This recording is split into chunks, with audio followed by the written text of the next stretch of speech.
idea of movies originated more than 3,000 years ago. The Chinese, Persians, and Japanese had moving pictures. They were shadow plays, stories told in pantomime without words, shadows of living people shown in silhouette on a white screen. In Egypt, Ramesses II built a temple and dedicated it to Isis, an Egyptian goddess. The figure of Isis was carved on the 110 pillars of the great temple, each figure in a slightly different position. As the Egyptians drove by the pillars in their chariots, they glimpsed the figure of Isis. As they increased their speed, it appeared to move, the images merging into one another as the horses galloped past. Isis was moving. She was alive. Yes, a moving picture. Of course, it was an optical illusion, and it was crude, but the effect was there.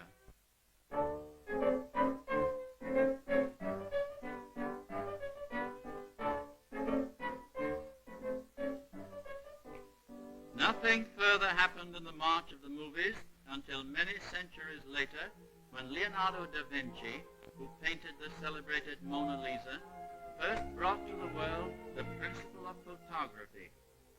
From the window of his studio, he viewed with the eye of an artist and a poet the beautiful landscape and watched two lovely ladies walking in the garden. On this sunny Italian afternoon, something important was about to happen. As he drew together the curtains, a ray of light focused through one of the round leaded panes of the glass and fell upon the white canvas of his easel. He saw a picture, a moving picture. In great wonderment, he looked closer. Yes, the figures were moving, and the picture reproduced the scene taking place in his garden. Da Vinci was about to discover the basic principle of photography, but he noticed as the light struck the canvas, the figures were upside down. What to do about it?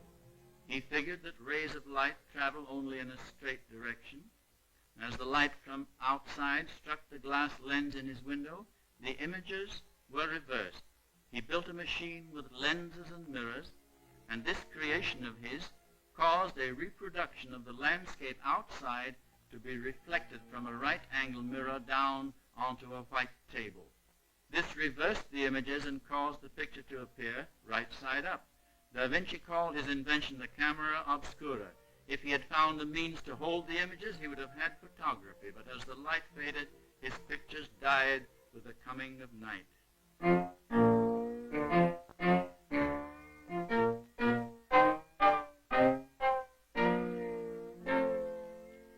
Then came Athanasius Kircher.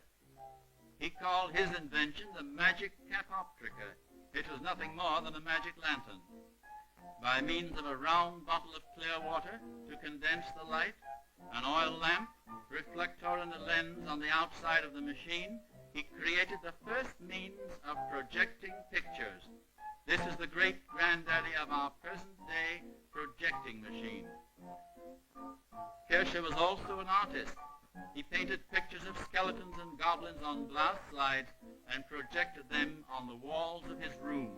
His friends and neighbors were very much frightened at seeing these strange apparitions.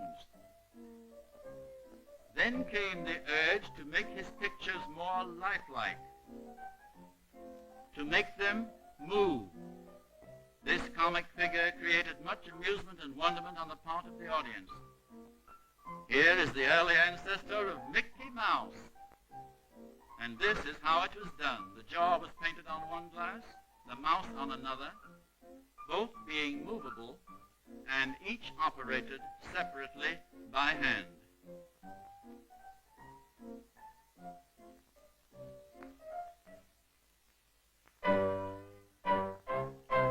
The importance of persistence of vision was brought to light in the 19th century by Dr. Roget before the London Society of Scientific Research, We cannot see both sides of this card at the same time. We see the bird and then the cage, but as the card is revolved rapidly, the bird appears to be in the cage. If it were not for this persistence of vision, the pictures we were looking at now would be only a blur.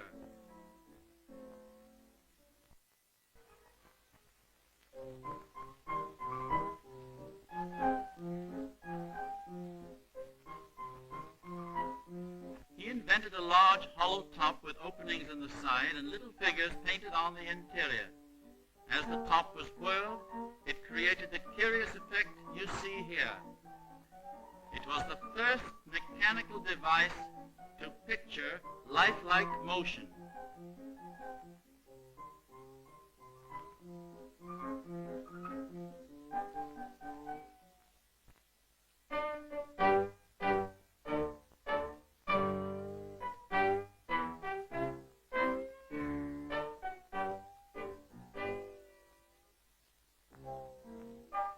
The greatest forward stride in motion picture history was made by Louis-Jacques Daguerre, who began his experiments in 1839 and by 1850 was doing a rushing business in what he called daguerreotypes.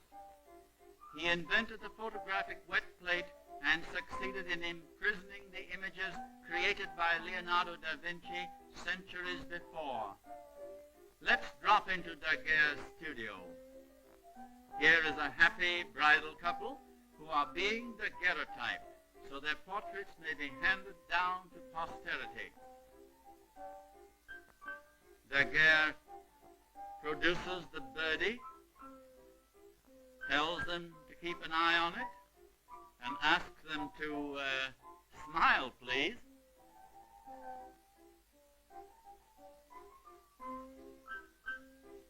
The bridegroom keeps one eye on his turtle dove and the other on the stuffed canary. They have to sit absolutely still for from 5 to 10 minutes and naturally look almost scared to death, but nevertheless very proud of their first family portrait. In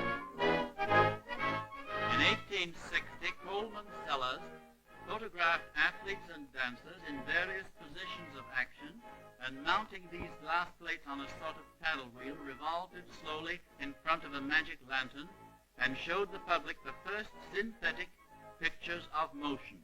He called it kinematoscope. This combined the Temple of Ramesses, Zoe's top, Leonardo da Vinci's camera obscura, Kircher's magic lantern, Dr. Roget's persistence of vision, and Daguerre's negative and positive images.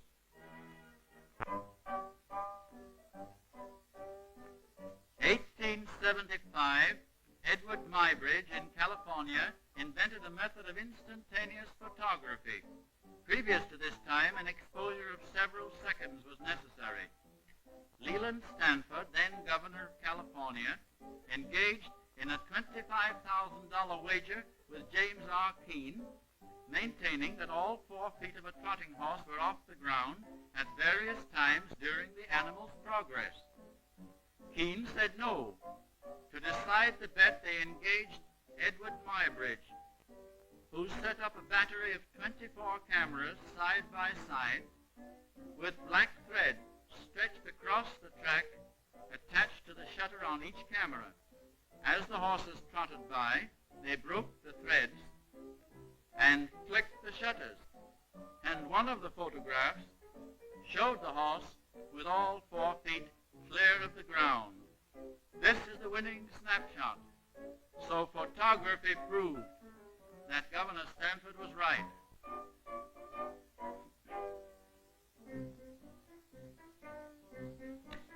Now the greatest genius of all, Thomas A. Edison. He had invented the phonograph and made tiny photographs running spirally around one of his phonograph cylinders. This was a modern improvement on the Egyptian zoetrope. Fred Ott, one of Edison's employees, was photographed on this cylinder while singing a song up in a Balloon Boys. Here's a funny little picture, and listen. Up in a balloon, boys, up in a balloon, way up in the clouds, boys, I can see the moon. So Edison's first movie was a Squawky.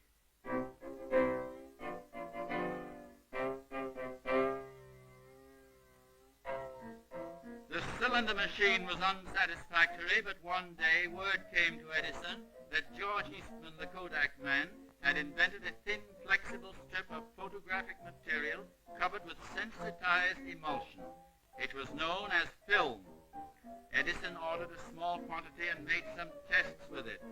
He found it was the ideal medium to use in animated photography. So the problem of making practical motion pictures was solved. September 2nd, 1889. Edison drew plans for his first film camera, then went to the Paris Exposition. On his return, he was taken to his secret experimental room 5, where his assistant, W.K.L. Dixon, started the machine going and appeared in a picture on the wall saying, "Good morning, Mr. Edison. Glad to see you back." So Mr. Edison's second movie machine was also a talkie. Now a studio was necessary, so Edison built this little shack and called it the Black Maria. It cost exactly $637.67. And with a studio, talent was needed. Mary Pickford was not yet born, and Charles Chaplin was only 3 years old, so Fred Ott proved that he was better at sneezing than singing. Pictures made on the old cylinder machine were very poor, and the glass plates that had been used were thin and fragile, but now the problem was solved. Edison soon showed the world that at last movies were a reality. Edison put a blazing electric torch into Kircher's magic lantern of 250 years ago, and with Eastman's film, he put the essence of life into Kircher's shadow pictures on the wall. From the union of Edison's camera and Eastman's film, the movies were born. They were crude at first, but this was a great forward stride. Each year saw progress until pictures like this were given to the world and the cavalcade of the movies forged ahead. The mutoscope was designed to defeat the Edison kinetoscope patents. Edison used film running in an endless band, so the Biograph Company built a nickel slot machine with movies created by hundreds of little photographs on cards that flapped over as you turned the crank. This is how it works. This reel shows a very historic gathering in 1910. All of the motion picture producers of that period. There I am in a nice new suit, stopping in a rather awkward position. And now my other partner, Albert E. Smith. The picture ends with a fine study of dear old Mr. Edison and his genial smile.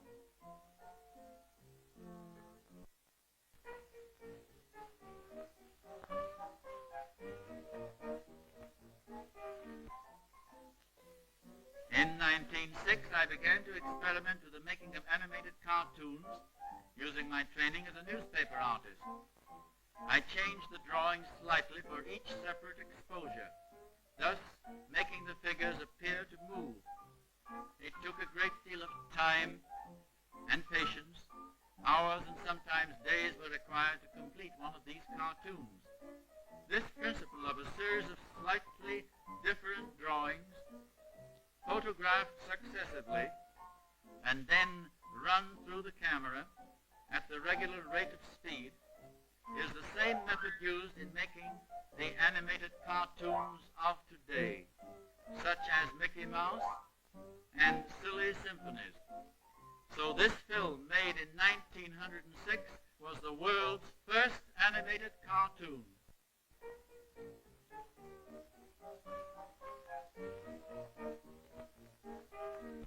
A new step in photography was accomplished when we discovered how to make slow motion and fast motion. Slow motion might be called the poetry of motion. The effect is achieved by cranking the camera at about 150 pictures per second, and fast motion by cranking very slowly.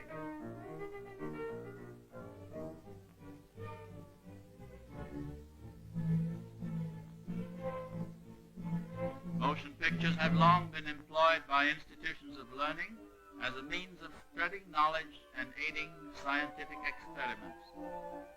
see how the camera photographs the eye of a fly, the eye being dissected and examined through a microscope. By this means you can look through and study the eye and note the lenses in the fly's eye. Like the lens of a camera, they are circular and curved. Here's the fly's eye on the head of a pin. The thousands of lenses in the eye plainly showing. Mr. Tolhurst performed an almost incredible feat by photographing this little man using the fly's eye as a photographic lens in conjunction with his microscopic camera. Here they are, thousands of little men in the fly's eye. A fly can see in all directions at once. That is why he is so difficult to swat.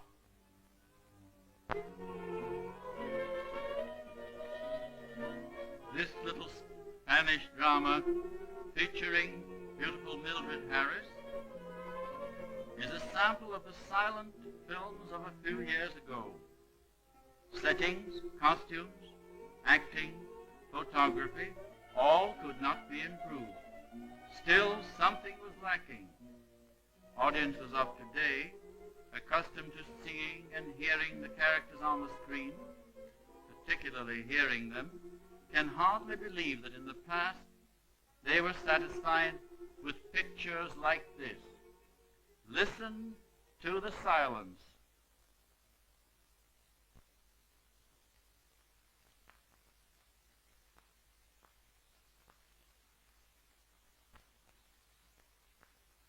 Isn't it curious and unsatisfying to see the lips moving and no sound coming forth? Those silent dramas were shadows, merely an improvement over the shadow plays of the Chinese. This little demonstration must make you all realize how far the movies have marched since those first flickering shadows you saw in the early part of this film. In a few moments, we will witness the transformation from silence to sound, and we will then hear the very latest development in modern singing and talking pictures. In 1928, by radio amplification, sound became an integral part of the motion picture, and the movies began to talk.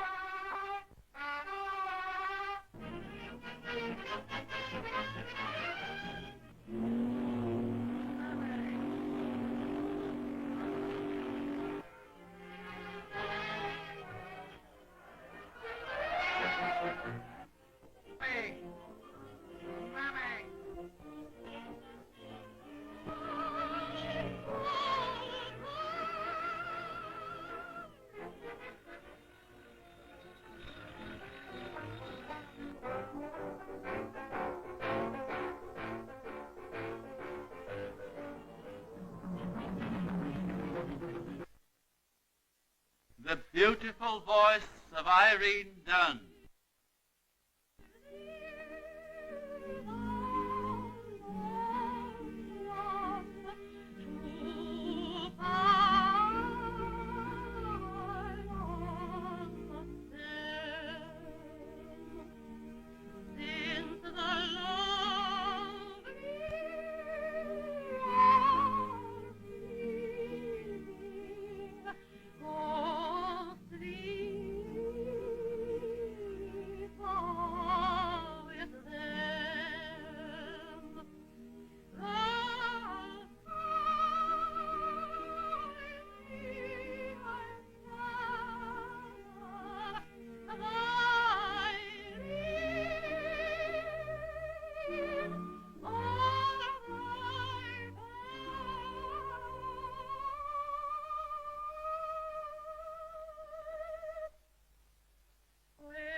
In this outline of film history, We have journeyed into the past and have seen the wonders of the present.